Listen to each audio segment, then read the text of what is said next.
यशाची उत्तुंग भरारी या कार्यक्रमामध्ये तुम्हा सगळ्यांचं मनपूर्वक स्वागत। परिस्थितीशी झुंजत ते जिंकत गेले सतत। त्यांना नव्हती कशाचीच भीती, कारण त्यांच्याकडे होता प्रचंड आत्मविश्वास।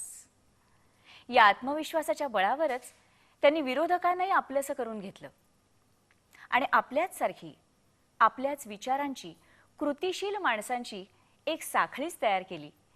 ते चाटे कोचिंग क्लासेसचे सर्वेसर्वा प्राध्यापक मच्छिंद्र चाटे। नमस्कार सर, उज्ज्वल यशाची उत्तुंग भरारी या कार्यक्रमामध्ये तुमचं मनपूर्वक स्वागत। धन्यवाद। नमस्कार सर, आज महाराष्ट्रामध्ये तुमच्या क्लासेसच्या जवळजवळ 100 शाखा आहेत। त्या प्रत्येक शाखेमधून 10वी 12वी आणि वेगवेगळ्या प्रवेश परीक्षांसाठी अनेक विद्यार्थी बसत असतात आणि उत्तीर्ण होत असतात। नुसतेच उत्तीर्ण होत नाहीत तर गुणवत्ता यादीत ते झळकतात। या यशामागचं रहस्य काय आहे ते जाणून घ्यायचंय आम्हाला। तसंच मुळात मला असं सांगा की चाटे कोचिंग क्लासेसचा जन्म कसा झाला, कुठे झाला आणि केव्हा झाला? या उज्ज्वल यशाचं रहस्य हे 4 गोष्टीत दडलेले। 1 योग्य मार्गदर्शन, सातत्य, नियोजन आणि कठोर परिश्रम। कुठल्याही परीक्षेत, कुठल्याही व्यवसायात, कुठल्याही स्पर्धेत यशस्वी व्हायचं असेल तर या 4 गोष्टींची नितांत गरज असते। योग्य मार्गदर्शन, सातत्य, नियोजन आणि कठोर परिश्रम। त्यामुळे चाटे क्लासेसच्या कुठल्याही जाहिरातीत आपण पहा, आमचं बेस वाक्य असतं की योग्य मार्गदर्शनासह सातत्यपूर्ण आणि नियोजनबद्ध कठोर परिश्रम हाच उज्ज्वल यशाचा खरा राजमार्ग। तर याच सूत्रावर विश्वास ठेवून गेली 15-16 वर्ष चाटे क्लासेसची वाटचाल सुरू आहे। आणि जेव्हा पहिली जाहिरात वृत्तपत्रात आली तेव्हा त्या जाहिरातीच्या तळटिपेचं वाक्य हेच होतं। आणि आजही 16 वर्षानंतर ज्या सातत्याने जाहिराती येतात त्या जाहिरातीचं ही तळटीप हीच असते की योग्य मार्गदर्शनासह सातत्यपूर्ण आणि नियोजनबद्ध कठोर परिश्रम हाच उज्ज्वल यशाचा खरा राजमार्ग। सर, मला हेच सांगा की चाटे कोचिंग क्लासेसचा जन्म केव्हा आणि कसा झाला? चाटे क्लासेसची सुरुवात खूप दिवसांपूर्वी झाली। मी त्यावेळी साधारण इंजिनिअरिंगच्या 2ऱ्या वर्षाला होतो। माझं लग्न झालेलं होतं आणि त्यावेळी राहत्या घरात छोट्या प्रमाणात मी क्लासेस सुरू केले आणि 12वी साठी क्लासेस सुरू केले होते। त्यावेळेस एवढी मोठं ग्लॅमर या क्लासेसला नव्हतं, पण त्यावेळेसच्या काही घटना मला आठवतात, कारण मी स्वतः इंजिनिअरिंग करत होतो। दररोज 6 तास कॉलेजमध्ये असायचो आणि घरगुती स्वरूपात क्लासेस घ्यायचो। पण ज्या काही मुलं होती माझ्याकडे, 12वीला 6च मुलं होती, नंतर 8 पर्यंत पोहोचली आणि 11वी साठी 12-13 मुलं होती पहिल्या वर्षी। अरे बापरे। पण त्या मुलांच्या अभ्यासात इतकी जबरदस्त सुधारणा झाली की त्यावेळेसचा एक मुलगा मला आठवतो, सदा करमनकर म्हणून एक मुलगा होता। तर हा मुलगा 12वीला गणितात नापास झाला होता आणि त्याचे वडील महानगरपालिकेत होते आणि ते वारले होते। तर महानगरपालिकेत वडिलांच्या जागेवर त्याला नोकरी मिळू शकत होती, पण जर 12वी सायन्स पास असेल तर त्याला क्लरिकल ग्रेडची पोस्ट मिळत होती आणि जर 12वी सायन्स फेल असेल तर त्याला चपराशाची नोकरी मिळत होती। त्याच्यामुळे तो माझ्याकडे आला आणि त्यांनी मला विचारलं की सर, माझी गणिताची तयारी करून घ्याल का? आता मी इंजिनिअरिंग 2nd इयरला शिकतोय, हा 12वी नापास झालेला मुलगा। म्हटलं मला वेळ नाही एवढा, पण एक दर रविवारी तू आलास माझ्याकडं तर मी तुला गणिताचा अभ्यास कसा करायचा हे समजावून सांगेन। मग तो दर रविवारी यायला लागला माझ्याकडं। पहिल्या दिवशी मी त्याला 1-2 तास व्यवस्थित समजावून सांगितलं आणि काही गणितं सोडवायला दिली। तो पुढच्या रविवारी आला आणि दरवेळी येताना तो व्यवस्थित अभ्यास करून यायचा आणि एक 6-7 रविवार तो माझ्याकडे आला। त्याने ऑक्टोबरची परीक्षा दिली आणि नोव्हेंबरमध्ये रिझल्ट लागले तर त्याची गुणपत्रिका तो घेऊन माझ्याकडे आला। त्या गुणपत्रिकेत मी पाहिलं त्यांनी गणितात 100 पैकी 99 मार्क मिळवले। अरे बापरे।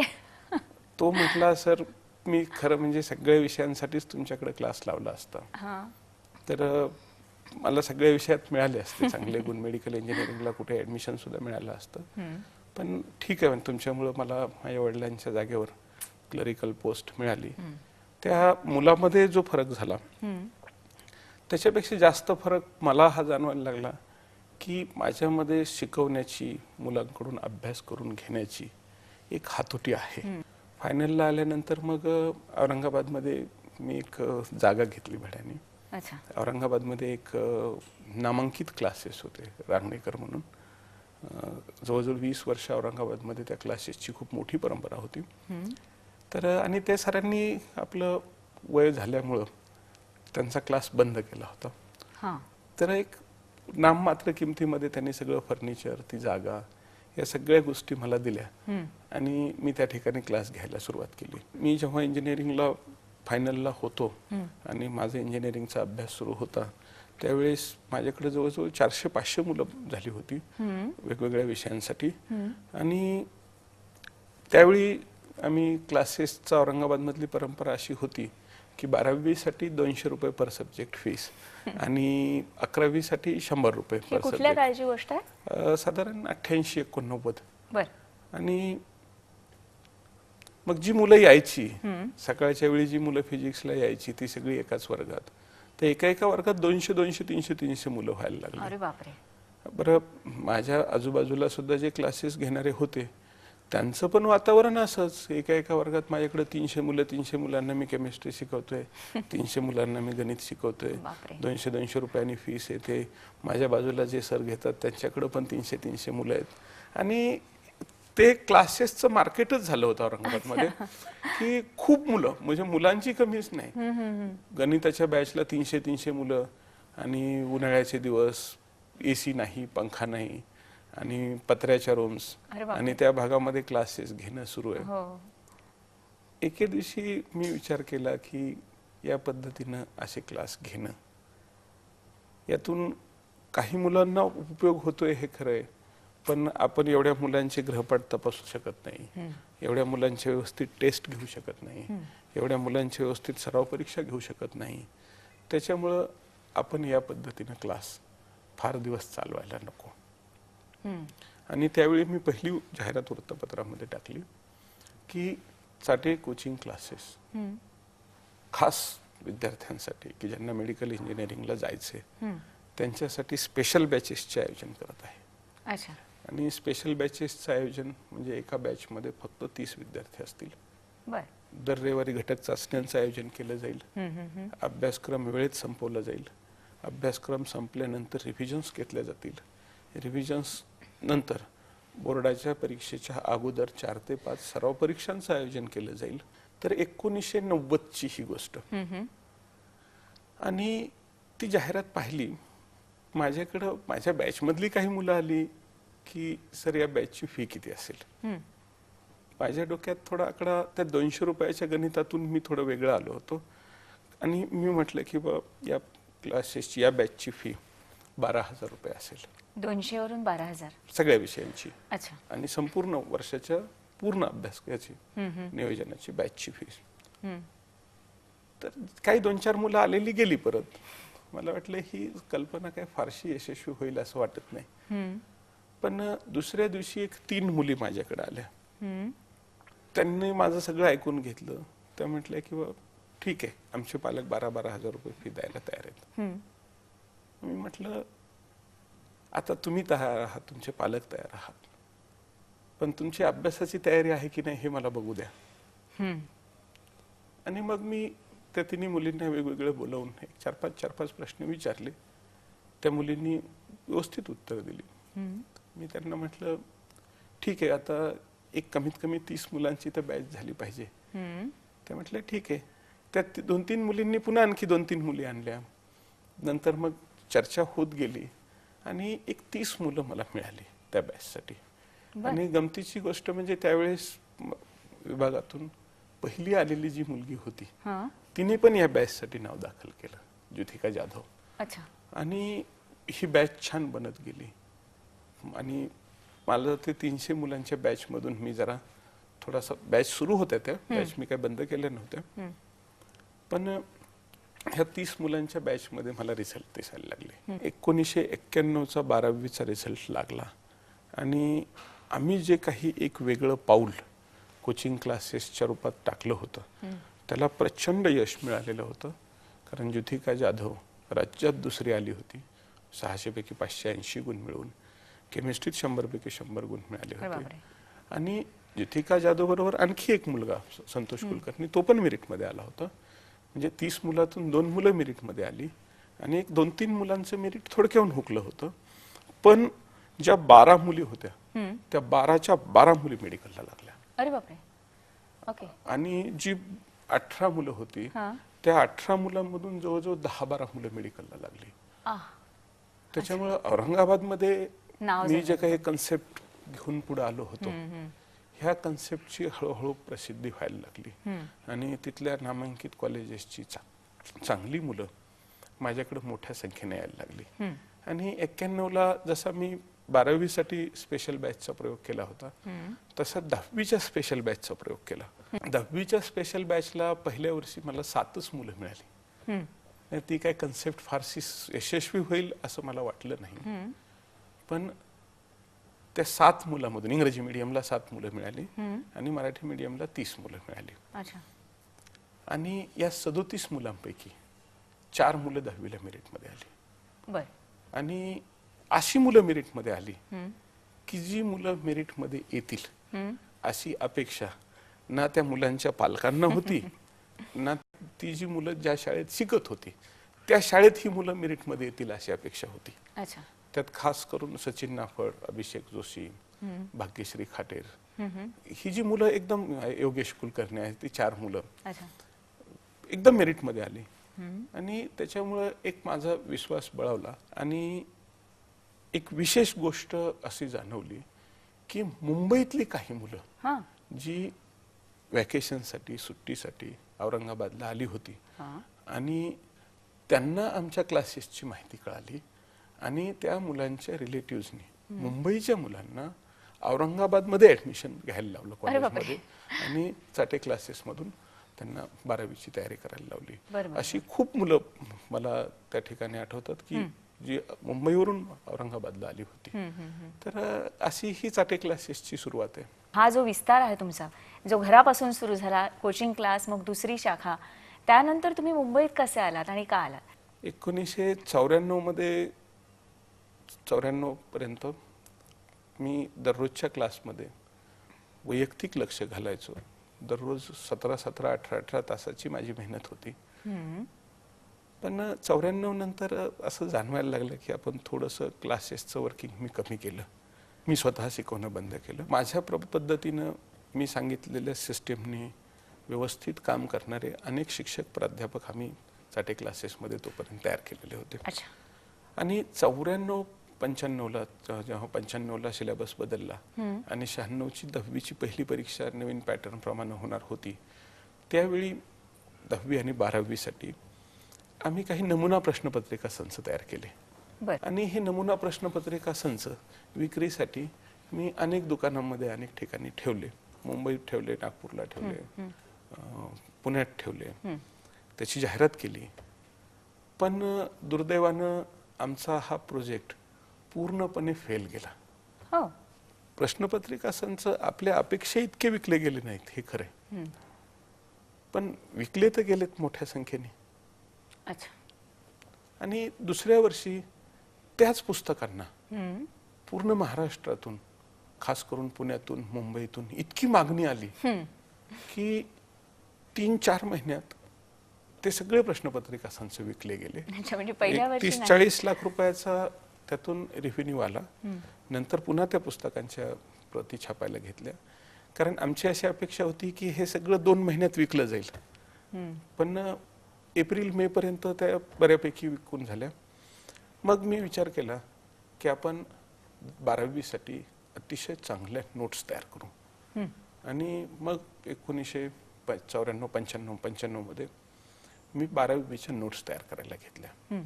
आणि या नोट्स विक्रीसाठी पुन्हा आम्ही महाराष्ट्रभर फिरलात. जाहिराती हे सुरू केलं. याला जळगाववरून मिळणारा रिस्पॉन्स छान होता. 95 मध्ये 1 डिसेंबर 95 मध्ये जळगावमध्ये चाटे कोचिंग क्लासेसची शाखा औरंगाबाद बाहेर पहिल्यांदा आम्ही सुरू केली. तिथंही रिस्पॉन्स अतिशय छान मिळाला. आणि पहिल्या वर्षी तिथली सुद्धा 9 मुलं गुणवत्ता यादीत आली. मग तिथला मी रिझल्ट पाहिला की जळगावला पण आपलं कार्यपद्धती यशस्वी होते, तिथून पण 9 मुलं मेरिटमध्ये आली. त्याच्यानंतर मग पुढच्याच वर्षी मी पुस्तकांचं एक हे पाहिलं की कुठल्या भागात चांगली विक्री झाली आहे. त्यात माझ्या लक्षात आलं की नागपूर भागात पुस्तकांची विक्री खूप चांगली आहे.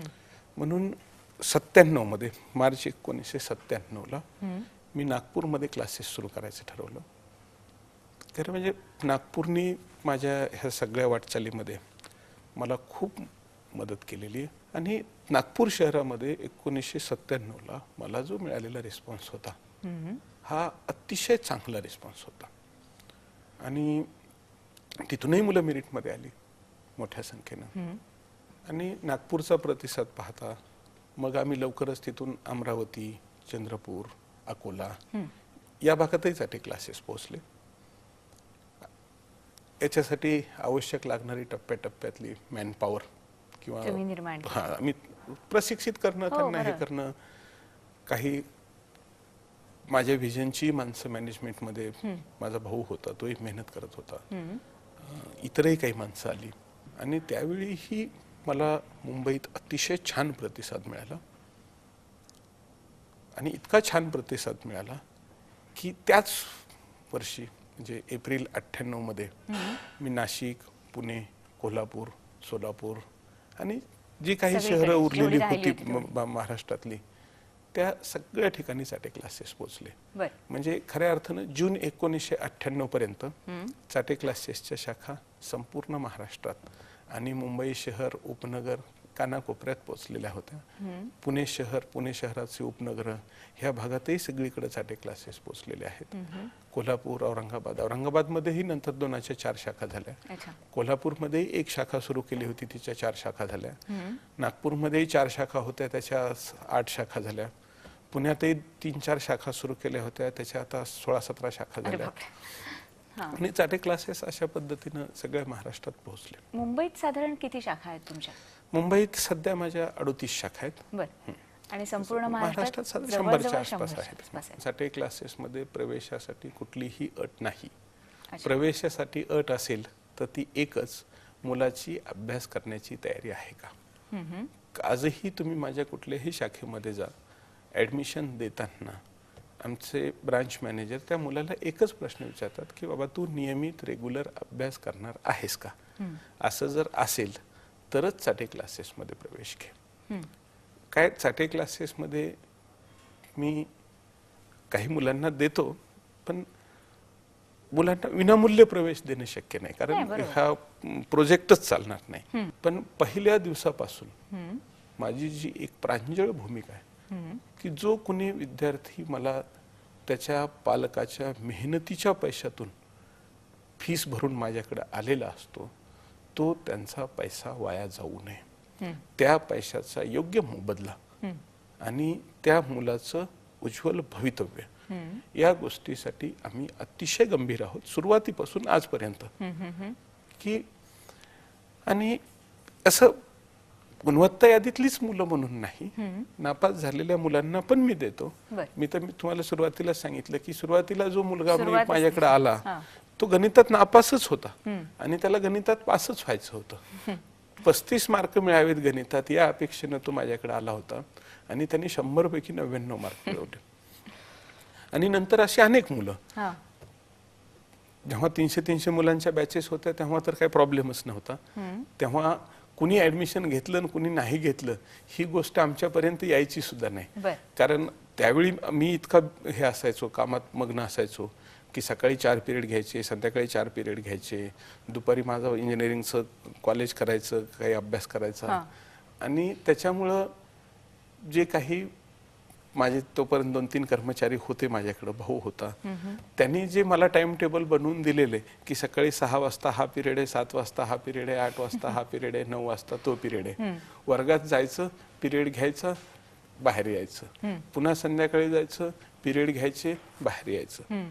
जे मला तिथं खटकलं तिथं मी त्यात परिवर्तनाचा प्रयत्न केला, ते परिवर्तन यशस्वी ठरलं. आजही माझी बॅच 30 ते 40 विद्यार्थ्यांचीच असते, त्याच्यापेक्षा मोठ्या बॅचेस आम्ही आजही बनवत नाही.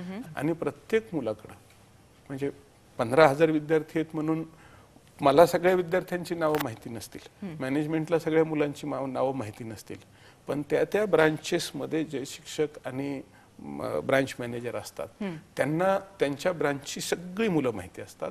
त्यांचं त्यांच्या अभ्यासावर पूर्ण नियंत्रण असतं. कोण मुलगा कुठल्या टप्प्यात आहे, त्याची काय प्रगती आहे, हे प्रत्येक पालक त्या त्या शाखेमध्ये जाऊन अगदी व्यवस्थित पाहू शकतो.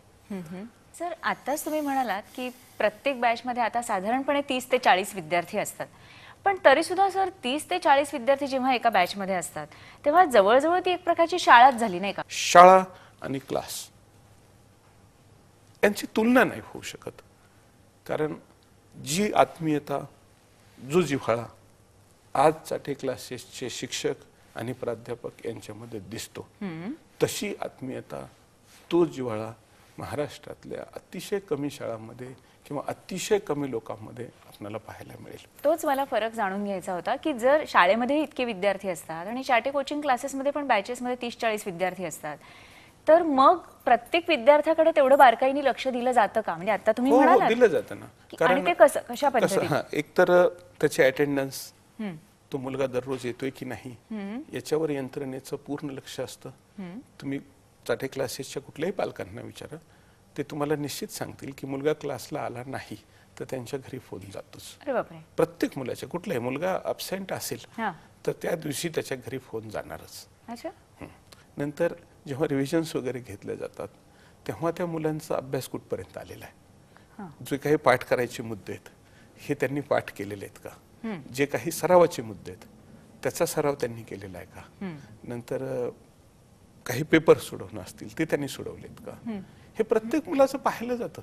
गुणवंत विद्यार्थ्यांची मालिका सातत्याने देणाऱ्या चाटे कोचिंग क्लासेसचा जन्म कसा झाला, त्याचा विस्तार कसा झाला, याबद्दल आपण जाणून घेतलंय चाटे सरांकडून. पण याच चाटे कोचिंग क्लासेसबद्दल अनेक जणांचे अनेक आक्षेप सुद्धा आहेत. ते आक्षेप काय आहेत आणि त्याच्याबद्दल चाटे सरांचं काय मत आहे हे त्यांच्याचकडनं आपण जाणून घेऊया, पण छोट्याशा ब्रेक नंतर.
उज्ज्वल एशियाची उत्तुंग भरारीच्या पुढच्या भागामध्ये तुम्हा सर्वांचं पुन्हा एकदा मनपूर्वक स्वागत. सर, तुम्ही मगाशी म्हणालात की जर एखाद्या विद्यार्थ्याला कमी मार्क मिळाले तर तुम्ही त्या विद्यार्थ्याला जाणीव करून देता अभ्यासाची, की करायला पाहिजे अभ्यास, किंवा त्याच्या पालकांना कमी मार्कांबद्दल कळवता. पण त्याच्या प्रगतीच्या दृष्टीने क्लासमध्ये काही वेगळा प्रयत्न केला जातो का? हो, निश्चित केला जातो. म्हणजे कसा? तर एका मुलाला कमी मार्क्स मिळतात तेव्हा पालकांना मुलाला बोलावलं जातं. ब्रांच मॅनेजर स्वतः लक्ष घालतात आणि नेमक्या त्याच्या काय अडचणीत हे जाणून घेण्याचा प्रयत्न करतात. आमच्या विश्लेषणामध्ये एक मुद्दा आलेला आहे की मुलाला कमी गुण मिळतात कारण त्याने अभ्यास केलेला नसतो, आणि त्याने अभ्यास केलेला नसतो कारण त्या विषयाची त्याच्या मनात कुठेतरी एक भीती असते. ही भीती दूर करणं हे शिक्षकांचं काम आहे. बरोबर. आणि ही भीती दूर केली जाऊ शकते. कारण मला असे अनेक विद्यार्थी माहिती आहे की ज्या विद्यार्थ्यांना गणिताची प्रचंड भीती किंवा दहशत ही त्यांच्या मनात बसलेली होती, पण चाटे क्लासेसमध्ये आल्यानंतर त्यांची ही भीती दहशत दूर झाली आणि ते 12वीला गणितात 100 पैकी 100 पर्यंत किंवा 10वीला गणितात 150 पैकी 148 पर्यंत पोहोचले. शिक्षकांचं मुख्य हेतू हा विद्यार्थ्यांना त्या विषयाची गोडी किंवा रुची निर्माण करणं हे प्रत्येक शिक्षकाचं कर्तव्य असतं. कारण आम्ही आमच्या सगळ्या त्या विषयाच्या शिक्षकांना एकत्रित करून तो विषय मुलांना किती आवडतोय, काय त्यात अडचणी येत आहेत, कुणाचा काय विरोध आहे किंवा हे सगळं हे करून त्यात त्या विषयाबद्दल विद्यार्थ्याच्या मनात कशी गोडी निर्माण करता येईल हे सांगितलेलं असतं. त्याच्यावर मेहनत घेतलेली असते आणि ते शिक्षक त्या विद्यार्थ्यांना बोलावून त्या विषयाच्या अभ्यासाबद्दल व्यवस्थित मार्गदर्शन करतात. म्हणजे जर समजा पुन्हा एकदा शिकवावं लागलं तर पुन्हा एकदा शिकवतात सुद्धा? अनेक वेळा विद्यार्थ्यांनी कुठलीही शंका विचारली तर त्याचं उत्तर शिक्षकांना द्यावंच लागतं आणि एखाद्या विद्यार्थ्यांनी काही भाग पुन्हा सांगायला सांगितलं तरी शिक्षक सांगतात. तो क्लासच्या व्यतिरिक्त सुद्धा? हो, क्लासच्या व्यतिरिक्त सुद्धा. कधी कुठल्याही मुलाला, आमच्याकडं जी काही क्लासची वेळ आहे ते कधीही मुलाला दरवाजे बंद नसतात. तो कधीही येऊन शिक्षकांना प्रश्न विचारू शकतो. शिक्षक त्या वेळेला नसतील तर दुसरे शिक्षक मदत करतात किंवा मग त्या शिक्षकांची वेळ देतात. शनिवारचा दिवस तर शंका निरसनासाठी राखूनच ठेवलेला असतो संपूर्ण महाराष्ट्रात, की त्या दिवशी शिक्षकांना शिकवायचं कामच नसतं पण शिक्षक असतात आणि विद्यार्थी त्यांच्या शंका विचारायला येऊ शकतात. म्हणजे समजा गुणवंत विद्यार्थ्यांना जास्तीचा अभ्यास करायचा असेल तरी सुद्धा मार्गदर्शन शिक्षक करतात आणि एखादा विद्यार्थी अभ्यासात कमी पडत असेल तर त्याला सुद्धा विशेष मार्गदर्शन त्याच फी मध्ये वेगळ्या वेळामध्ये केलं जातं असं तुम्हाला म्हणायचं? चाटे क्लासेसच्या कार्यपद्धतीमध्ये शिक्षकाला आम्ही आईच्या ठिकाणी मानतो आणि विद्यार्थी ही त्यांची मुलं आहेत आणि प्रत्येक शिक्षकांनी आपल्या सगळ्या मुलांवर आपल्या स्वतःच्या मुला इतकं प्रेम केलं पाहिजे अशी आमची अपेक्षा आहे आणि तसं ते शिक्षक करतात. कारण जे काही फीडबॅक माझ्यापर्यंत येतात लोकांचे की शिक्षकांकडून मुलांना अतिशय चांगली ट्रीटमेंट ही चाटे क्लासेसमध्ये मिळते की जी ट्रीटमेंट त्या मुलांना शाळेत मिळत नाही किंवा बऱ्याच वेळा घरात पण मिळत नाही. आमच्या क्लासमध्ये विद्यार्थ्यांवर रागावणं, विद्यार्थ्यांवर चिडणं हा प्रकार अतिशय विरळ. विद्यार्थ्याकडून जर एखादी अक्षम्य चूक झाली किंवा काही वाईट वागला तो, विशेषतः मुलं मुली असतात, एखाद्या मुलीवर वगैरे कोणी टॉन्ट केला तर असा एखादा अपवादात्मक प्रसंग वगळता आमच्याकडे विद्यार्थ्याला मारणं किंवा त्याच्यावर रागावणं, चिडणं ह्या गोष्टी होत नाहीत. म्हणजे अभ्यासावर नाहीच, अजिबात नाही. किंवा एखाद्या मुलाला कमी मार्क पडले तर त्याच्यावरून त्याला चिडवणं, काय विद्वान आहेस तू वगैरे असं उपहासाने टोकाने बोलणं ह्या गोष्टी आमच्या सिस्टीम मध्ये नाहीत. आणि असं आमच्या कानावर जरी आलं तरी आम्ही त्या शिक्षकांना तशी समज देतो किंवा शिक्षकांना हा दोष काढून टाकायला लावतो. दुसरी गोष्ट, गणितासारख्या विषयात तर चिडाचिड करून काहीच उपयोग नाही. कारण गणितासारख्या विषयात त्या मुलामध्ये इंटरेस्ट निर्माण करून त्याला उदाहरणं सोडवायला परावृत्त करणं हे अतिशय आवश्यक. त्यांनी केलं पाहिजे. किंवा गणित हा विषय असा असतो की इतर अनेक विषयात पाठांतराचा वगैरे वाव असतो पाठांतराला, पण गणितासारख्या विषयामध्ये गणित सोडवूनच दाखवावं लागतं. आणि गणित जे असेल ते त्याला सोडवता आलं पाहिजे याच्यावर आमचा भर असतो की जमलं पाहिजे त्यांना, काही त्यांनी उदाहरणं सोडवली पाहिजेत. आणि एकूणच अभ्यासाचं एक तंत्र असतं, त्याच्यामध्ये लेखन आहे, पाठांतर आहे, सराव आहे, उदाहरणं सोडवण्याचा सराव, आकृत्या काढण्याचा सराव किंवा फॉर्म्युले पाठ करणं, ह्या सगळ्या व्याकरणाचे नियम वगैरे ह्या सगळ्या गोष्टीचं जे प्रत्येक गोष्टीचं तंत्र असतं. कारण शास्त्रीय कार्यपद्धती आम्ही कधी सोडत नाही. शास्त्रीय कार्यपद्धतीवर आधारितच अशी आमची ही कार्यप्रणाली विकसित केली गेलेली आहे की गणिताचा अभ्यास कसा करायचा, विज्ञानाचा अभ्यास कसा करायचा, भाषा विषयांचा अभ्यास कसा करायचा, त्या पद्धतीनं सगळ्या शिक्षकांना प्रशिक्षित केलेलं असतं. आणि कुठला टॉपिक किती तासात संपणार आहे हे नियोजन आमच्या विभागीय कार्यालयातून तयार झालेलं असतं आणि तो टॉपिक तेवढ्या तासातच संपतो.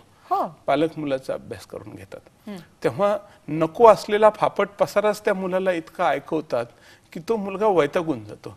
अरे पण त्याला अभ्यासक्रमाचं जेवढं पाहिजे तेवढंच सांगा ना.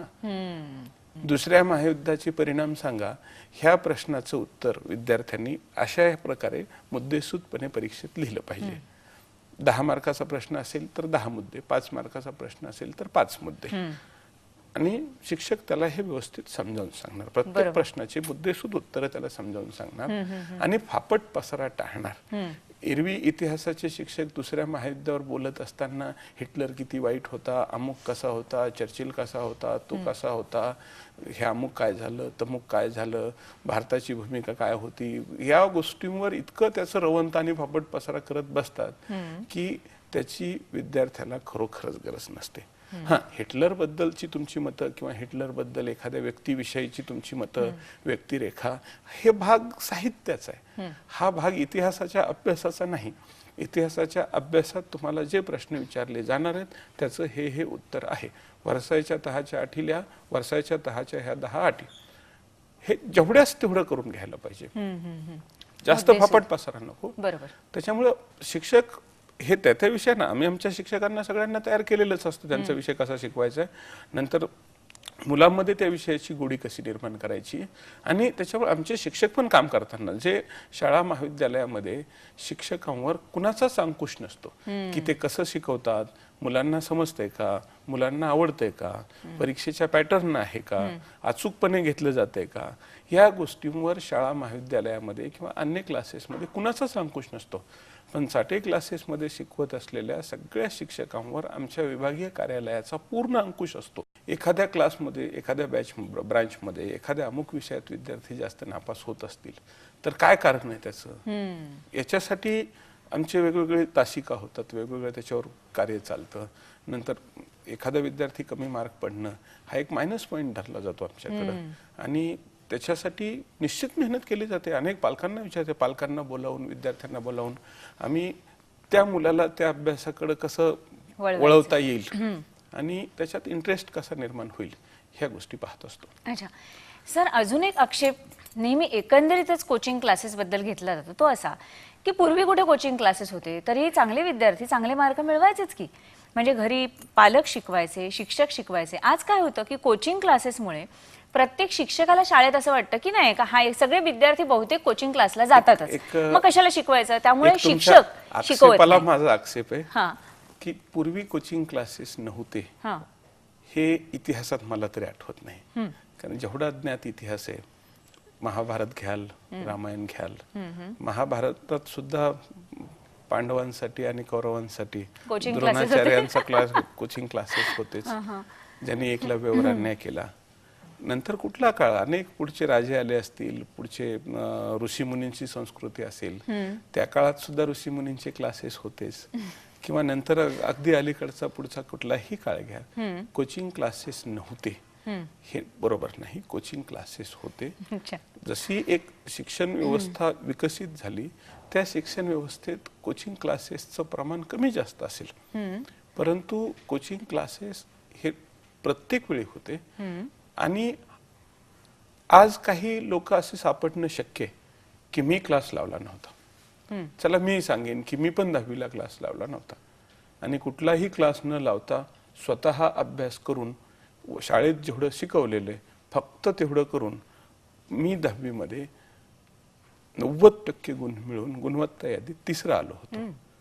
याचा अर्थ किंवा क्लास नव्हता आणि मी एवढे मार्क्स मिळवले याचा मला खूप अभिमान वाटतो असं नाही, की खरोखर त्यावेळेस मला एक चांगले क्लासेस मिळाले असते तर मी 90%चा 95%वर गेलो असतो, 3रा आलो गुणवत्ता यादीत, राज्यात पहिला आलो असतो. त्याच्यामुळे नव्हतं, ह्याच्याशिवाय आम्ही हे केलं, याच्याशिवाय तर हे केलं, याला काय अर्थ नसतो. बहुतेक वेळेला बऱ्याच जणांचा आक्षेप हाच असतो की कोचिंग क्लास असल्यामुळे शिक्षक जे वर्गात शिकवतात त्यांना माहिती असतं की वर्गातली बरीचशी मुले क्लासला जातात, त्यामुळे त्यांचं शिकवण्यातलं लक्ष कमी होतं. आणि त्यालाही कारण असे की विद्यार्थी असाच विचार करतात, जाणार आहोत ना आपण क्लासमध्ये, कशाला वर्गात लक्ष द्यायचं. त्यामुळे या दोघांचे इंटरेस्ट शिकण्यातले आणि शिकवण्यातले हे शाळेमध्ये कमी असतात. पालकही आपली जबाबदारी एका परीने झटकतात कोचिंग क्लासला घालून, की ते जे काही अभ्यास घेणार असतात मुलाचा, त्यातून जो संवाद त्यांच्यामध्ये निर्माण होणार असतो तो कदाचित थोडासा तुटल्यासारखा होतो आणि आपली जबाबदारी संपली असा एक हेतू पालकांचा उद्देश कोचिंग क्लासमध्ये घालण्याचा असतो. तर त्याच्यामुळे एकंदरीतच कोचिंग क्लासेस हे समाजाच्या दृष्टीने, एकंदरीत समाज रचनेच्या दृष्टीने, व्यवहाराच्या दृष्टीने घातक आहेत असं काही जणांचा आक्षेप आहे. त्याच्यावर तुमचं काय मत?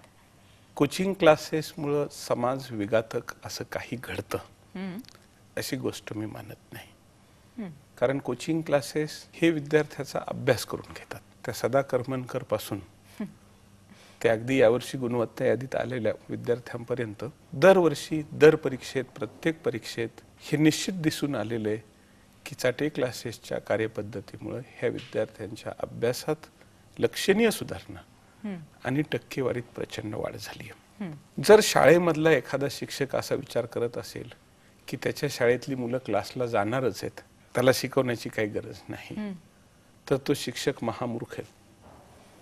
आणि जर विद्यार्थी असा विचार करत असेल की मी क्लासला जाणारच आहे, शाळेत कशाला लक्ष द्यायचं, तर तो विद्यार्थी पण महामूर्ख आहे. शाळेमध्ये शाळेचं काम व्यवस्थित व्हावं, शाळेमध्ये शिक्षकांनी शिकवावं, मुलांनी अभ्यास करावा. पण 10वी 12वी परीक्षा, तिचं स्वरूप, याच्यामध्ये रिव्हिजन्स, नियोजन, चाचणी परीक्षा, सातत्य, कठोर परिश्रम, ह्या गोष्टींसाठी गरज लागतेच. अनेक पालक वेळ काढून आपल्या मुलांचा अभ्यास करून घेतात, अनेक मुलं करून घेतात. पण आज महाराष्ट्रातून जे दरवर्षी लाखो विद्यार्थी 10वी 12वीच्या परीक्षेला बसतात, त्यातल्या किती मुलांना की त्यांचा व्यवस्थित अभ्यास करून घेऊ शकतील असे आजोबा, आजी, आई, बाबा, ताई, दीदी हे मिळणार आहेत. बरोबर. आता जे मिळणार नाहीत त्या मुलांनी काय करायचं? एक गोष्ट आहे की चाटे क्लासेसच्या माध्यमातून जी झाली ती ही की शिक्षणाचं एक व्यापक स्वरूप हे महाराष्ट्रात पसरलं. याच्यापूर्वी शिक्षण एक असं विशिष्ट लोकांपुरतंच, विशिष्ट माणसांचंच, विशिष्ट शाळांपुरतंच असा एक शिक्षणाचा दर्जा मर्यादित होता. महाराष्ट्रात अनेक विद्यार्थी अतिशय कठीण परिस्थितीशी संघर्ष करून कुठल्याही मदतीशिवाय पुढे गेलेली आहेत.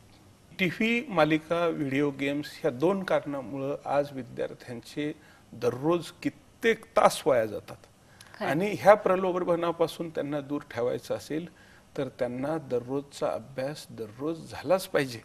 अभ्यासात ही गोष्ट अतिशय महत्वाची असते, सातत्य. दररोजचा अभ्यास दररोज झालाच पाहिजे. आणि त्याच्यामुळे क्लास हा दररोज व्हायलाच पाहिजे. आठवड्यातून 1 दिवस सुट्टी ठीक आहे, आणि आठवड्यातून 1 परीक्षा पण व्हायला पाहिजे. म्हणजे दररोजचा अभ्यास दररोज होतो, दर आठवड्याचा अभ्यास दर आठवड्याला होतो, महिन्याचा अभ्यास महिन्याला होतो, आणि वेळेवर अभ्यासक्रम संपून रिव्हिजन्स करून तो व्यवस्थित अभ्यास करून परीक्षा देऊ शकतो. आता दुसरी गोष्ट कशी आहे की शाळांच्या बाबतीत मी म्हटलं, शाळांच्या बाबतीत महाराष्ट्रातल्या शाळांमध्ये चांगल्या दर्जाचे शिक्षक नाहीत असं मी नाही म्हणत, असं UGC म्हणतं. UGC युनिव्हर्सिटी ग्रँट कमिशननी महाराष्ट्रातल्या शाळांचा आणि महाविद्यालयांचा जो काही सर्वे केलाय, आणि त्या सर्वे मधून त्यांनी जे ओपिनियन्स मांडली, त्या ओपिनियन्स मध्ये त्यांनी महाराष्ट्र शासनाला आणि केंद्र शासनाला सांगितलेले की इथल्या अनेक शाळांमध्ये चांगले आणि दर्जेदार शिक्षक नाहीत, किंवा शिक्षक म्हणून काम करण्यासाठी ते तेवढे इफिशियंट नाहीत. आणि तशाही परिस्थितीमध्ये मुलांचा जो काही विकास व्हायचा, मुलांचा जो काही अभ्यास व्हायचा, हा फक्त शाळेतच होईल असा आंधळा विश्वास ठेवण्यात अर्थ नाही. त्याच्यात मुलांचं खूप नुकसान आहे. अनेक शाळा खूप चांगल्या आहेत आणि त्या शाळांमध्ये फक्त मेरिटमध्ये येणाऱ्या विद्यार्थ्यांवरच लक्ष दिलं जातं आणि बाकीच्या तुकड्यांवर पार अन्याय केला जातो. त्याच्यामुळे हायकोर्टामध्ये एक केस झाली होती. त्या केसमध्ये हायकोर्टाने निकाल दिलेला आहे की मुलांच्या टक्केवारीवरून कुठल्याही शाळेमध्ये बॅचेस बनवल्या जाऊ नयेत. मुलांच्या आडनावावरून बॅचेस बनवा, म्हणजे रॅन्डमली मुलं प्रत्येक बॅच मध्ये आली पाहिजेत. बरोबर. तुमच्या क्लासमध्ये कसं असतं? माझ्या क्लासमध्ये आम्ही टक्केवारीवरून बॅचेस बनवतच नाही. आम्ही विद्यार्थ्यांच्या ऍडमिशन्स किंवा शाळांच्या वेळेच्या सोयीप्रमाणे आम्ही बॅचेस बनवतो. आम्हाला त्याच्याशी काही घेणं देणं नाही. आणि मी तुम्हाला सांगितलं की एखादा नापास होणारा विद्यार्थी जो 2 विषयात नापास झालेला आहे आणि एखादा गुणवत्ता यादीत पहिला येणारा विद्यार्थी, मला दोघांबद्दल सारखंच प्रेम आहे. मला त्या दोघांमध्ये फरक करायचाच नाहीये. मेरिटमध्ये यायची इच्छा असणाऱ्या विद्यार्थ्यांना मेरिटमध्ये यावं आणि नापास होण्याची भीती वाटणाऱ्या विद्यार्थ्यांनी फर्स्ट क्लासमध्ये पास व्हावं, इतकी चाटे क्लासेसची आदर्श कार्यपद्धती आम्ही विकसित केलेली आहे की ज्याला मेरिटमध्ये यायचंय आमचा काही विरोध नाही. आरामात तू अभ्यास कर, तुला काय मदत पाहिजे, माझ्या सगळ्या शाखांमध्ये संदर्भ ग्रंथालय आहेत, त्या मुलाला काही ऍडिशनल माहिती पाहिजे असेल तर त्या स्वरूपाची पुस्तकं आमच्याकडे उपलब्ध आहेत, डिक्शनरीज उपलब्ध आहेत, कॉम्प्युटर्सची सगळ्या ठिकाणी सोय आहे, तिथं बहुतेक ठिकाणी इंटरनेट उपलब्ध आहेत. जे काही विद्यार्थ्याला पाहिजे ऍडिशनल ते सगळं आम्ही त्याला द्यायला तयार होतो. त्यात आम्हाला हे नाही, पण त्यांनी करावा अभ्यास, त्यांनी मेरिटमध्ये यावं, आम्ही त्याला मदत करायला तयार आहे. पण जो मुलगा नापास होणार आहे, बेटा तू नापास होऊ नको, तू फर्स्ट क्लासमध्ये पास झाला पाहिजे, तू डिस्टिंक्शन मध्ये आला पाहिजे, तू 80% पोहोचू शकतो, 90% पोहोचू शकतो. यासाठी चाटे क्लासेसमध्ये जे प्रयत्न केले जातात ह्या प्रयत्नांना तोड नाही आणि शाळा महाविद्यालय तर याची बरोबरी करू शकत नाही. अच्छा सर, अजून एक महत्त्वाचा आक्षेप तो म्हणजे तुमच्या फी बद्दल. म्हणजे तुम्ही आत्ताच म्हणालात की ज्या ज्या मुलांना असं वाटत असेल की आपण चांगली गुणवत्ता मिळवावी त्यांना तशी संधी उपलब्ध करून देणं हे चाटे कोचिंग क्लासेसचं उद्दिष्ट आहे. पण असं उद्दिष्ट साध्य करत असताना तुमची फी हा एक मोठा अडथळा ठरतो असा आक्षेप आहे. कारण ही इतकी फी मोठी आहे, जास्तीची आहे की ती सगळ्यांनाच परवडते असं नाही हो. मग त्यांनी काय करायचं अशा वेळेला? काय आज महाराष्ट्रामध्ये, भारतात किंवा आपल्या सगळ्या लोकांमध्ये काही गोष्टी अशा डोक्यात दृढ होऊन बसलेल्या आहेत. त्यातलं शिक्षण ही एक गोष्ट आहे की शिक्षणावर खर्च करायचाच नाही असं एक काही लोकांच्या डोक्यात, शिक्षण हे फुकटच मिळालं पाहिजे हे अतिशय चुकीचा समज बसलेला आहे.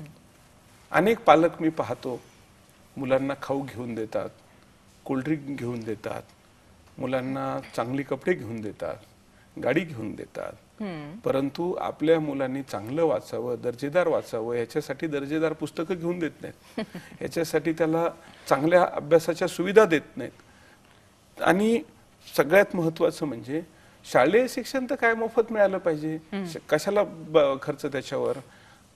ह्या गोष्टी चुकीच्या आहेत की शिक्षण हे मोफत नाही, शिक्षणाची पण एक किंमत असते. कारण ही सर्व्हिस इंडस्ट्री म्हणा, मराठीत सेवा म्हटलं की त्याला एक व्यापक अर्थ होतो की सेवा ही फुकट केली पाहिजे, पण इंग्रजीत सर्व्हिस ह्या शब्दाचा अर्थ तिथं फुकट मिळाली पाहिजे असं होत नाहीत. पेमेंट झालं. मराठी आणि इंग्रजी भाषेतला हा फरक लक्षात घ्या की ज्याला मराठीत सेवा म्हणतात तिथं लोकांना ही फुकट अपेक्षित आहे आणि जिथे इंग्रजीमध्ये सर्व्हिस म्हणतात त्याची बरोबर त्यांना कॉस्ट मोबदला पाहिजे असतो. तर ही सर्व्हिस इंडस्ट्री आहे की आज माझ्याकडे 4000 शिक्षक, प्राध्यापक, शिक्षकेतर कर्मचारी विद्यार्थ्यांना अभ्यासासाठी त्यांची सेवा देत आहेत किंवा त्यांची सर्व्हिस देत आहेत. आणि ह्या लोकांची घरं कशी चालवायची, त्याच्यासाठी पैसा लागणारच. एवढी जी आम्हाला पुस्तकं लागतात, कागद लागतो, हा कागद कुठून आणायचा? एवढ्या ज्या जागा आहेत सगळ्या माझ्या महाराष्ट्रामध्ये, ह्या जागांची भाडी कुठून द्यायची? प्रत्येक एवढ्या सगळ्या जागांचं दर महिन्याला इलेक्ट्रिसिटी बिल येतं, ते कुठून द्यायचं? एवढे जे फोन लावलेले आहेत मुलांच्या सोयीसाठी, ह्या सगळ्या फोनची बिलं कुणी द्यायची? कुणीच मला माफ करत नाही. एखादा विद्यार्थी माझ्याकडे येतो की आमची फी भरण्याची क्षमता नाही, ठीक आहे, मी त्यांना चल बा तुला 50% देतो किंवा एवढ्यात अमुक प्रवेश देतो, आम्ही सहन करतो. पण मी MTNL ला म्हटलं की अहो मला फोनचं बिल तुम्ही थोडं जास्त पाठवलं, एक 40% सवलत द्या, तर देत नाहीत. मी जर इलेक्ट्रिसिटी वाल्यांना म्हटलं की अरे माझं जरा ह्या महिन्यात एसीचं बिल जास्त आलंय, एसी जास्त वापरला गेला, इलेक्ट्रिसिटीचं बिल माझं कमी कर, मला कोणी कन्सेशन देत नाही. मी जर एखाद्या घरमालकाला बोललो की अरे माझं ह्या महिन्यात जरा कलेक्शन कमी आहे, मुलांना खूप कन्सेशन दिलं, मला तू घर भाड्यात 50% कमी कर, मला तो करत नाही. जर मी पेपर मिलला सांगितलं की अहो मी तर मुलांच्या अभ्यासासाठी तुमच्या कागदावर पुस्तकं छापतोय, त्या कागदाची किंमत कमी करा, ते मला कुणी किंमत कमी करत नाहीत. म्हणजे ज्या ज्या गोष्टी माझ्या खर्चाच्या आहेत त्या सगळ्या गोष्टी मी पूर्णपणे पे करायच्या. आणि हे करत असताना मी मात्र कन्सेशन द्यायचं आणि समाजाची अपेक्षा माझ्याकडून मी मुलांना मोफत शिकवलं पाहिजे. हे ज्या गोष्टी मोफत मिळतात त्या गोष्टींना काडीचा अर्थ नसतो. तुम्हाला जर चांगल्या आणि दर्जेदार गोष्टी पाहिजे असतील दर्जेदार शिक्षण पाहिजे असेल तर दर्जेदार शिक्षणाचं मूल्य हे तुम्हाला द्यावंच लागेल. आणि प्रत्येक पालकांना की ज्यांना हा आक्षेप वाटतो की ही फी खूप जास्त आहे, माझी फी जास्त नाही. महाराष्ट्रातल्या इतर क्लासेसच्या तुलनेत माझी फी जवळपास आसपासच आहे. पण ज्या क्लासेसमध्ये काहीच नाही त्या क्लासेसवाल्याची फी मी घेऊ शकत नाही, कारण मला माझा दर्जा टिकवायचा आहे. मला माझ्या मुलांनासाठी मी चांगलं फर्निचर देतो, मुलांना AC क्लासरूम्स देतो, मुलांना मी चांगलं वातावरण देतो, अतिशय चांगल्या कागदावर छापलेल्या नोट्स देतो, अतिशय चांगल्या दर्जाची स्टेशनरी देतो. रविवारच्या टेस्टचे पेपर्स किंवा रविवारचे क्वेश्चन पेपर्स माझे अतिशय दर्जेदार असतात. ह्या सगळ्या गोष्टींसाठी काहीतरी एक खर्च आहे. आणि हा खर्च मी काही नफेखोर नाहीये, मी काही नफ्यासाठी हे चालवत नाहीये. आणि खरोखर जे गोरगरीब विद्यार्थी माझ्यापर्यंत आले किंवा आमच्या सेटअपमध्ये आले त्या विद्यार्थ्यांना मी दिलेले आहेत सवलत, फ्रीमध्ये दिलेले आहेत. शेकडो विद्यार्थ्यांना फ्रीमध्ये दिलेले आहे. इतकंच काय तर ज्या मुलांची नाही शक्यता, जे शिकूच शकत नाहीत, मेडिकलला लागला मुलगा पण मेडिकलची फी भरूच शकत नाही, त्या मुलांची मेडिकलची फी मी भरलेली आहे. अशा अनेक मुलांची इंजिनिअरिंगच्या फी भरलेल्या आहेत. खरं म्हणजे हे शासनाचं काम आहे, पण शासन तरी त्याचं काम शासनाचं काम कुठं करतंय. पण शिक्षणाच्या क्षेत्रामध्ये काम करत असताना एखाद्या व्यापाऱ्यासारखी मनोवृत्ती ठेवून मी क्लासेस चालवत नाही आणि चालवणार नाही. एका शिक्षकाच्याच भूमिकेतून मी कोचिंग क्लासेस चालवतो आणि येणाऱ्या विद्यार्थ्याकडे आपली मुलं आहेत या तुलनेनंच त्यांच्याकडे पाहतो. समजा एखाद्या विद्यार्थ्याला तुमची जी फी आहे, तुम्ही म्हणालात की दर्जेदार शिक्षण हवं तर फी तेवढी भरायलाच पाहिजे, कारण तुमचे खर्च आहेत, तुम्ही आता सांगितलं.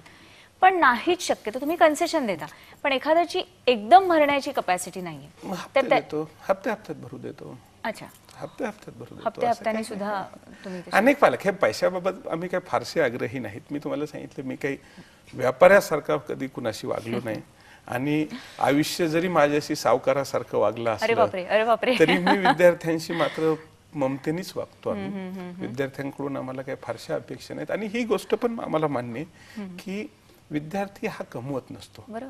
पैसा आज कुणाच्याही घरात कुणाच्याही हातात सहजासहजी येत नाही. प्रत्येक घरातले पण खर्च असतात, पण तुमच्या मुलाचं भवितव्य घडवायचे तर त्यासाठी त्याच्या शिक्षणासाठी योग्य तरतूद ही प्रत्येक पालकांनी केलीच पाहिजे. औरंगाबादमध्ये हा आक्षेप मला कमी येतो, कारण औरंगाबादमध्ये माझ्या आता 15 वर्ष झाली आणि 15 वर्षात तिथलं कार्यपद्धती इतक्या लोकांपर्यंत पोहोचलेली की तिथं कुणी चाटे क्लासेसची फी परवडत नाही वगैरे असं म्हणत नाही. अर्थशास्त्राचा नियमच मी विचारतो की तुमच्याकडे पैसे नाहीत हे तुमचं क्वालिफिकेशन आहे का तुमचा प्रॉब्लेम आहे? बरोबर. आपण एखाद्या 5 स्टार हॉटेलमध्ये गेलो आणि त्यांना म्हटलं माझ्याकडे पैसे नाहीत, जेवण दे, तो कसा देईल? सर्व्हिस आहे. त्या 5 स्टार हॉटेलवाल्यावर कुणी मोर्चा काढणार नाही की हा जेवणाचे 1000 रुपये घेतो. आहेत मुंबईत जगातल्या सगळ्या मोठ्या शहरांमध्ये मोठमोठी 5 स्टार हॉटेल्स आहेत. तो 1000 रुपये जेवणाचे घेतो म्हणून काय कधी मोर्चा निघाल्याचं माझ्या ऐकवत नाही. त्याचा ऐच्छिक प्रश्न आहे. जेवण आणि शिक्षण यात बेसिक फरक आहे की शिक्षण हे जास्तीत जास्त विद्यार्थ्यांपर्यंत पोहोचले पाहिजे आणि ते दर्जेदार असलं पाहिजे. बरोबर. तर त्यातून चांगला विद्यार्थी घडतो निश्चितपणे. आणि पुढचं सगळं भवितव्यच त्याच्यावरती अवलंबून भवितव्य त्याच्यावर अवलंबून आहे. त्यामुळे पालकांनी आपल्या मुलांच्या शिक्षणासाठी चांगली संधी ही दिलीच पाहिजे. तिथं माझ्याजवळ आता पैसा नाही म्हणून चालणार नाही. बरोबर. आणि माझं तर जाऊ द्यावं, मी 10वी-12वी साठी फी तरी अशी किती चार्ज करतो, पण लाखो रुपये मेडिकल इंजिनिअरिंग वाले हे कॉलेजेस वाले घेतात. त्यांचं काय करायचं? त्यांच्या विरोधात का नाहीत आक्षेप? हे आक्षेप चाटेवरच का? चाटेने असं काय पाप केले? तर तुम्ही म्हणालात की मी काही व्यापारी वृत्तीचा नाही आणि शिक्षणाचा बाजार मांडणं काही मला आवडणार नाही, म्हणजे ह्याच पद्धतीचं मांडलाय असा एक आक्षेप लोकांचा येतो माझ्यावर. नाही, तो अशासाठी येतो मुळात की तुम्ही तुमच्या क्लासची इतकी प्रचंड प्रमाणात जाहिरात करता, तर मग एवढ्या मोठ्या प्रमाणात तुम्हाला जाहिरात करण्याची गरज काय? जाहिरातीची एक निश्चित गरज असते, कारण लोकांची संख्या इतकी, विद्यार्थ्यांची संख्या इतकी आहे की त्यांच्यापर्यंत पोहोचायचं कसं? पण आता चाटे कोचिंग क्लासेस माहिती झालेत सगळ्यांना. मुंबईत चाटे क्लासेस सुरू होऊन 8 वर्ष आता पूर्ण होतील. या 8 वर्षामध्ये मी करोडो रुपयाची जाहिरात मुंबईत छापली हे खरं, पण त्या करोडो रुपयांच्या जाहिरातीतून माझ्याकडे 1.25 लाख विद्यार्थी मुंबईत आले आणि त्या 1.25 लाख विद्यार्थ्यांच्या अभ्यासात आम्ही प्रचंड सुधारणा आणि त्यांच्या टक्केवारीत वाढ करू शकलो. यातले अनेक विद्यार्थी मेडिकल इंजिनिअरिंगला लागू शकले आणि चांगले भवितव्य त्यांना मिळू शकलं. आता जर मी या जाहिराती छापल्या नसत्या आणि हजारो विद्यार्थ्यांच्या टक्केवारीत प्रचंड वाढ झाली, आता जर मी या जाहिराती टाकल्या नसत्या तर एवढ्या संख्येने विद्यार्थी माझ्याकडे आले नसते आणि एवढ्या मोठ्या ह्याने लार्ज स्केलवर मोठ्या प्रमाणावर मी विद्यार्थ्यांच्या अभ्यासात बदल घडवून आणू शकलो नसतो. आणि मला पोहोचायचे लोकांपर्यंत, जास्तीत जास्त मुलांपर्यंत पोहोचायचे. जर माझं फक्त घर चालवणं किंवा आपलं एक स्वतःच्या समाधानापुरता क्लास असता तर तो मला औरंगाबादलाच बस होता. बरोबर. मी अख्ख्या महाराष्ट्रात पोहोचलो तो जास्तीत जास्त विद्यार्थ्यांपर्यंत पोहोचण्यासाठी. कारण दरवर्षी 6 लाख विद्यार्थी नापास होतात महाराष्ट्रातले. मी कर्तव्य मानणारा माणूस आहे की माझं कर्तव्य, मी एक शिक्षक आहे, महाराष्ट्राचे हे चित्र आहे, एवढ्या संख्येने विद्यार्थी नापास होतात आणि ह्या नापास होणाऱ्या विद्यार्थ्यांची संख्या कमी करण्यासाठी झटणं हे कर्तव्य मी माझं मानलेलं आहे. आणि महाराष्ट्रच कशाला, काही थोड्याच दिवसामध्ये चाटे क्लासेसच्या शाखा तुम्हाला भारताच्या सगळ्या शहरांमध्ये पसरलेल्या दिसतील. तिथं पण महाराष्ट्राबाहेर आहे. कारण महाराष्ट्रातलं शिक्षण विद्यार्थ्यांनाच माझ्यासारख्या शिक्षकाची गरज आहे असं नाही, तर भारतातल्या सगळ्याच विद्यार्थ्यांना हे चांगल्या मार्गदर्शनाची गरज निश्चित आहे. आणि तिथेही नापास होणाऱ्या विद्यार्थ्यांची संख्या खूप मोठी आहे. मी कलकत्त्याचा सर्वे करून आलो, तिथं सुद्धा नापास होणाऱ्या विद्यार्थ्यांची संख्या फार मोठी आहे. आणि त्या लोकांपर्यंत पोहोचणं, आता ज्यांना माझ्यावर विश्वास ठेवायचा ते ठेवा, ज्यांना ठेवायचा नाही ते ठेवू नका, पण जे विश्वास ठेवून माझ्याकडे येतील त्यांना निश्चित सांगतो की चाटे क्लासेसच्या शास्त्रीय कार्यपद्धतीमुळं किंवा चाटे क्लासेसच्या आदर्श कार्यपद्धतीमुळं आपल्या पाल्याच्या अभ्यासात निश्चितपणे लक्षणीय सुधारणा होईल आणि आपल्या पाल्याच्या टक्केवारीत सुद्धा निश्चित वाढ होईल. आणि तुम्ही क्लासला, आमच्याकडं अतिशय आत्मीयतेनं काम करणारी माणसं आहेत, तुम्ही मुलाला क्लासमध्ये पाठवा. आमचे शिक्षक हे निश्चितपणे तुमच्या मुलाच्या अभ्यासाच्या बाबतीत अतिशय जागरूक असतात. हे तुमच्या अनुभवाला येईल किंवा ज्यांनी चाटे क्लासेसचा अनुभव घेतलेला आहे त्या विद्यार्थ्यांना विचारा, तेही तुम्हाला हे सांगतील. तुमच्या जाहिरातींमधून, तुमच्या क्लासमधून जे गुणवत्ता यादीत आलेले विद्यार्थी असतात त्यांचा मोठ्या प्रमाणात तुमच्या जाहिरातींमध्ये वापर केलेला असतो. पहिल्या वर्षीच्या स्पेशल बॅच पासून, पहिल्या वर्षीच्या 1991च्या स्पेशल बॅच पासून माझे विद्यार्थी गुणवत्ता यादीत येतात. आणि हे सत्य. हे फोटो छापण्यामाग 2 गोष्टी मी पाहतो. एक, ज्या विद्यार्थ्यांनी यश मिळवले त्या विद्यार्थ्यांचं कौतुक झालं पाहिजे. हा कौतुक हा एक मुद्दा आहे की मुलगा अभ्यास करतो, त्याने माझ्या सिस्टीमवर विश्वास ठेवला, चांगला अभ्यास केला, पैकीच्या पैकी मार्क मिळवले, मेरिटमध्ये आला. आता त्याचं कौतुक मी नाही करणार तर कोण करणार? कौतुक केलंच पाहिजे. आज तुम्ही वृत्तपत्रात पहा, कौतुकाच्या बातम्या नसतातच. कौतुक, अप्रिशिएशन हा त्या माणसाला दिलेलं एक शाबासकी खूप पुढे जाण्यासाठी उपयोगी पडते. त्यातून त्या मुलाचा आत्मविश्वास वाढतो. गुणवत्ता यादीत आलेल्या मुलांचं कौतुक करणं हा माझा हक्क आहे किंवा हे माझं कर्तव्य आहे आणि त्या मुलांचं कौतुक मी केलंच पाहिजे. आता तुम्ही म्हणाल की हे कौतुक जरा अति होते, तर त्याला दुसरी बाजू अशी आहे की जे पुढच्या येणाऱ्या बॅचेस असतात त्या विद्यार्थ्यांसाठी ही प्रेरणा असते की आज त्या लेव्हलची जी मुलं आहेत त्यांनाही तशी प्रेरणा मिळाली, तशी की एक 48% मार्क मिळणारा मुलगा आहे, तर त्या मुलाला ही प्रेरणा मिळाली पाहिजे की चाटे क्लासेस मध्ये जाऊन मी व्यवस्थित अभ्यास केला तर मी सुद्धा 84% गुण मिळवीन, मी सुद्धा मेरिट मध्ये येऊ शकेन. बरोबर. ही प्रेरणा द्यावी लागते. कारण यश पाहूनच यश मिळतं, यश पाहूनच यश मिळतं. असं यश पाहावं अशी स्वप्न सुद्धा काही कुणाला स्वप्नात पडत नसतात. समोरच्याचं यश पाहतो आपण की अरे हे यांनी केलं मग मी पण करू शकतो, यांनी हे अचीव केलं मी पण करू शकतो. आणि त्यामुळं ही प्रेरणा येणाऱ्या पिढ्यांसाठी असते की यावर्षीची मुलं एवढी गुणवत्ता यादीत आली, पुढच्या वर्षी ही गुणवत्ता यादीत यावीत. मग त्याच क्लासमध्ये बसलेल्या मुलांना असं वाटतं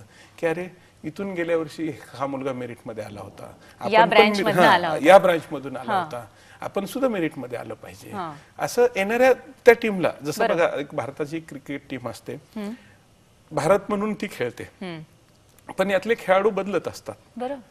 पण टीमचा दर्जा असा खूप कमी जास्त होत नाही. 1993ला 83ला भारताने वर्ल्ड कप जिंकला होता. त्या टीम मधला एकही खेळाडू आज नाही, किंवा गेल्या वर्ल्ड कपला त्यातला एकही खेळाडू नव्हता. पण हे सगळे खेळाडू काय विचार करतात की 1983ला आपण वर्ल्ड कप जिंकला होता, आता प्रयत्न करूया. तसं ही एक प्रेरणा असते बरोबर. की भले आपणही काहीतरी यावेळेस करून दाखवावं. तर ती जी मुलं असतात, अरे आपल्या क्लासची अशी परंपरा आहे, ही उज्ज्वल यशाची एक परंपरा आहे, ही परंपरा आपल्याला पुढे न्यायची आहे. आपल्याकडे मुलांना गणितात एवढ्यापैकी एवढे मार्क पडले, आपण सुद्धा त्या रेंजमध्ये पोहोचलं पाहिजे. आणि हे दाखवायला सोपं असतं की हे यश यांनी मिळवलेलं आहे, आपण सुद्धा असं यश मिळवू शकता. आणि त्यातून चढाओढ किंवा एक मेहनतीचं जे काही वातावरण निर्मिती पण होते.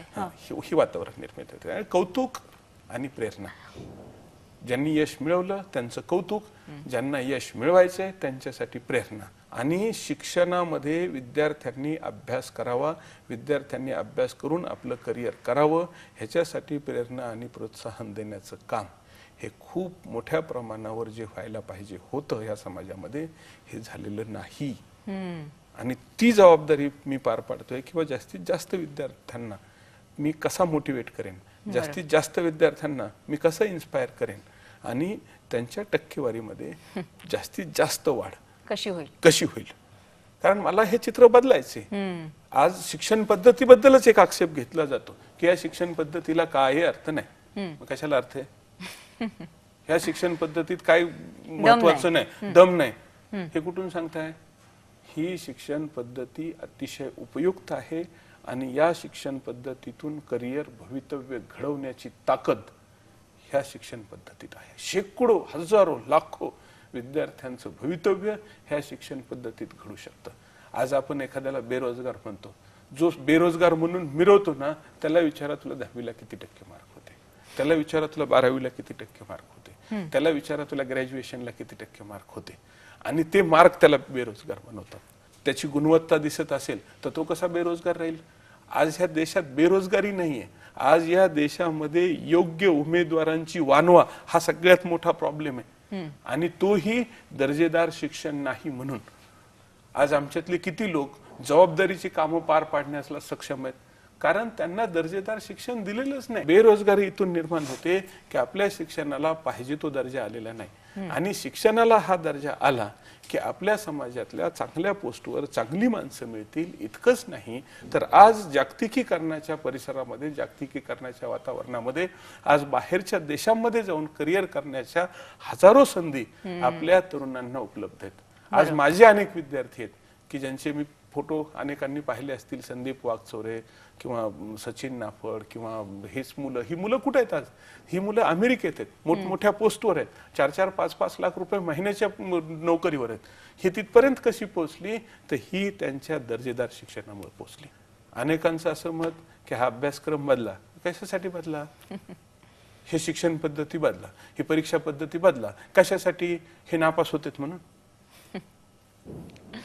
यांच्या मुलांना अभ्यास करायचा नाही आणि त्यांचं कौतुक व्हावं म्हणून. अभ्यासामध्ये तुमची प्रगती असेल तरच तुम्हाला चांगले मार्क मिळतील, आणि तुम्हाला चांगले मार्क मिळतील, तुमची गुणवत्ता असेल तरच तुमचं कौतुक झालं पाहिजे. लहरों से डर कर नौका पार नहीं होती, लहरों से डर कर नौका पार नहीं होती, कोशिश करने वालों की हार नहीं होती. नन्ही चींटी जब दाना लेकर चलती है, चढ़ती दीवारों पर 100 बार फिसलती है. मन का विश्वास रगों में साहस भरता है, चढ़कर गिरना, गिरकर चढ़ना ना करता है. आखिर उसकी मेहनत बेकार नहीं होती, कोशिश करने वालों की हार नहीं होती. डुबकियां सिंधु में गोताखोर लगाता है, जा जाकर खाली हाथ लौट आता है. मिलते न सहज ही मोती गहरे पानी में, बढ़ता दुना उत्साह है इसी हैरानी में. मुट्ठी उसकी खाली हर बार नहीं होती, कोशिश करने वालों की हार नहीं होती. असफलता एक चुनौती है, स्वीकार करो.